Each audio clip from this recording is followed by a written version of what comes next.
Value addition की बात की और अभी एक सौरभ जी हमारे व्यूअर हैं, यूट्यूब पर प्रश्न भेजा है, हमारे संचालक भी देख पा रहे हैं इसे। उनका प्रश्न है कि गौ पालन में वैल्यू एडिशन कैसे कर सकते हैं, क्योंकि केवल दूध पर निर्भरता महंगी पड़ती है और यही मुख्य कारण रहा शायद जो किसानों और गौ पालकों को इस व्यवसाय से धीरे धीरे करता चला गया। तो आप ऐसे लोगों को भी क्या सलाह देना चाहेंगे, इसके बारे में कृपया पहले बताएं। तो एक ये मानसिकता ही दूर करना है कि भाई गाय गो पालन एक लॉस का बिजनेस है। मानसिकता हटा दो, चेंज माइंडसेट चेंज करो। हम कहते हैं ना, प्रधानमंत्री बार बार कहते हैं कि थिंक डिफरेंटली, एक्ट डिफरेंटली। अब नए तरीके से आउट ऑफ बॉक्स थिंकिंग करो। जिसे मैंने पहले बताया कि गाय का दूध यदि आप 100 रुपये में आपकी ताकत है, आप थोड़ा मार्केटिंग करना सीखो। उसके लिए कहीं ना कहीं हर एक स्टेट की गवर्नमेंट के या तो सेंट्रल गवर्नमेंट के जहाँ जहाँ वर्कशॉप या तो कोई ट्रेनिंग चलती है वहां जाओ, मार्केटियर बनो।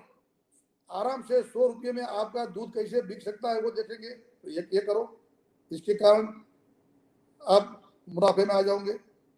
दूसरा, हम कहते ना कि मिनिमम खर्च और ज्यादा इनकम, उसके लिए प्योरली मैं कभी कभी कहता हूँ कि हमारे गुजरात में हमारे एक साइंटिस्ट है अशोक भाई शाह, वो बनिए है, जैन है। वो कहते थे, मैं और दोनों हम किसानों के सम्मेलन लेने साथ में जाते थे, बहुत गांव में जाते थे। तो गांव के लोगों को, किसानों को कहता था कि भाई मैं बनिया हूँ और किसान बन गया हूँ, तो आप किसान हैं तो बनिया क्यों नहीं बन सकते। यानी कि बनिया यानी कि एक एक खर्च का हिसाब रखे। किसान को आज एक एक बिजनेसमैन की तरह कहाँ कम खर्चा कर सकता है और कहाँ ज्यादा इनकम कर सकता है, वो ध्यान में रखेंगे तो अच्छी तरह से आपको कोई प्रॉब्लम नहीं होगा। दूसरा, जिसे कहा मैंने फिर से, गौमूत्र कलेक्शन करना, क्योंकि हम करते ही नहीं, हम मानते ही नहीं कि गौमूत्र का कलेक्शन करके उनका बिजनेस कर सकते हैं। हमारी सोच में नहीं था, अब सोच करो और ढूंढो अपॉर्चुनिटी। आपकी कहीं की नहीं नजदीकी गौशाला में, कहीं के नजदीक में ऐसा गौशाला चलाते हुए, प्रोफेशनल गौशाला चलाते हुए ऐसे एंटरप्रेन्योर को मिलो। अब हमारे राष्ट्रीय कामधेनु आयोग की वेबसाइट पर आओ, वहां से आपको ऐसे बहुत से एंटरप्रेन्योर के नाम मिल जाएंगे। अभी हम जो चला रहे हैं अभियान, उसमें ऐसे लोग हैं जो कोई न कोई बिजनेस करते हैं गौ आधारित। गौमूत्र, गोबर का उपयोग, यही तो हमें करना है। यदि तीनों चीज का उपयोग करोगे तो 3 इनकम हो गई आपकी, दूध की, गौमूत्र की, गोबर की, उनका वैल्यूएशन की। चौथी इनकम होगी आपकी, गाय की संख्या बढ़ेगी, एप्रिसिएशन ऑफ। मैं कहता हूँ, फिर से कहता हूँ, मैंने जब गौशाला शुरू की तो 6 गाय से शुरू की थी और बाकी के 8-10 और ली, लेकिन आज मेरे पास 62 हो गई है। क्योंकि एक गाय भी आती है, 3 साल में वो गाय फिर भी आती है, और एक गाय का तो हर साल भी आती है। तो आराम से इससे इट्स ऑल्सो प्रॉफिट ना है। अल्टीमेटली तुम्हारी एसेट बढ़ी ना। यहाँ डेप्रिसिएशन नहीं है, हर बिजनेस में डेप्रिसिएशन है, लेकिन यहाँ आपको एप्रिसिएशन मिलता है। ये बात को ध्यान में रखो, या ये माइंड सेट रखो। और चौथा, यदि आप ऑर्गेनिक फार्मिंग करोगे अपना खुद का, बायो फर्टिलाइजर बना करके, बायो पेस्टिसाइड बनाओ उपयोग से, तो ऑर्गेनिक फार्मिंग की इनकम होगी।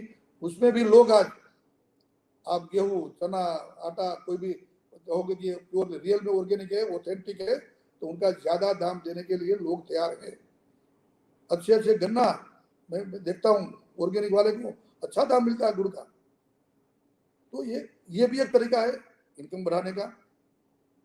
और इस तरीके से और भी हमारे मित्र है रमेश भाई रूपारी जी, उन्होंने गौशाला में, पूरे गौशाला में प्रशिक्षण वर्ग, हर महीने 4 दिन का प्रशिक्षण वर्ग रखते हैं, बिल्कुल एकदम देसी पत्ती से। वहां उनकी गौशाला में रहना, गांव की तरह खाना पीना, 4 दिन रहना, वो सिखाते हैं। गौशाला मैनेजमेंट, गौशाला के जितनी बात हुई है सभी, और बाद में किसान के साथ वहाँ खेत में क्या क्या उगाना, ये सब। रिटायर्ड IAS, IPS, ब्यूरोक्रेट, बाकी के इंडस्ट्रियलिस्ट, वहाँ 4-4 दिन के लिए उनकी 4,000 की फी है, कितनी 4,000। वहाँ आते हैं, 4 दिन 5 दिन का वर्क होता है, तो वो प्रशिक्षण करके भी वो एक इनकम कर सकते हैं। तो ये अलग अलग काउ टूरिज्म, अभी हमने नया कंसेप्ट डाला है कि हम अपनी गौशाला को काउ टूरिज्म का सेंटर क्यों ना बनाए। बच्चे आए, युवा आए, देखने आए। मैं अमेरिका गया था, तो वहाँ कहीं भी कोई भी ऐसा देखने जाते हैं तो उनकी फी होती है, पहले $10 $20 डालो तो ही एंट्री होती है। तो यहाँ यदि आप अपने गौशाला को एक अच्छी टूरिज्म इंडस्ट्री के नाते डेवलप करोगे कि वहाँ अच्छा एग्जीबिशन हो, वहाँ से पोस्टर्स हो, वहाँ लोगों को आ करके ये आपके गौ उत्पाद लेने का भाई एक अच्छा स्टॉल हो, वहाँ पूरी गौशाला का एक होलिस्टिक अप्रोच वाला पूरी गौशाला हो, गाय हो, गौशाला हो, वहाँ bio fertiliser, bio pesticide plant हो, एक गौ महिषिया बनती आइटम का एक डिपार्टमेंट हो, ऑर्गेनिक फार्मिंग बंद हो उनका डिपार्टमेंट हो, पूरी गौशाला दर्शनीय गौशाला हो कि वहाँ विजिट में आए तो भी लगे कि 2 घंटा में यहाँ रहूं। ऐसा एक काउ टूरिज्म का कंसेप्ट डेवलप किया है और उसमें वो भी एक इनकम हो सकती है आपको। तो ऐसे अलग अलग तरीके से कैसे हमें अलग अलग तरीका नुस्खा ढूंढना पड़ेगा इनकम का, लेकिन इसके लिए गाय को आत्मसात करना पड़ेगा, गाय को समझना पड़ेगा पहले और मन से निकाल देना पड़ेगा कि मैं कोई लॉस का बिजनेस कर रहा हूँ। मन से तय करो पहले, नहीं मैं पहले दिन से ही इनकम वाला ही बिजनेस कर सकता हूँ और करके रहूंगा, तो डेफिनेटली बिलीव मी आप कभी भी घाटे में नहीं जाएंगे, आप कभी भी नहीं कहेंगे। ऑन द कंट्रारी आप ऐसे आपके अनेक मित्रों को कहेंगे कि भाई इस बिजनेस में आओ, इसमें ही कमाइए। Thank you. बिल्कुल सर, आपने बहुत ही अच्छी बातें बताई हैं इस विषय में, और मैं उम्मीद करता हूं कि सौरभ जी जो अभी देख रहे हैं, जिनका प्रश्न था ये यूट्यूब के माध्यम से प्रश्न आया था, उनको बहुत अच्छी तरह उत्तर मिला होगा और वो इसी डायरेक्शन में एक्सप्लोर करना शुरू करेंगे। सर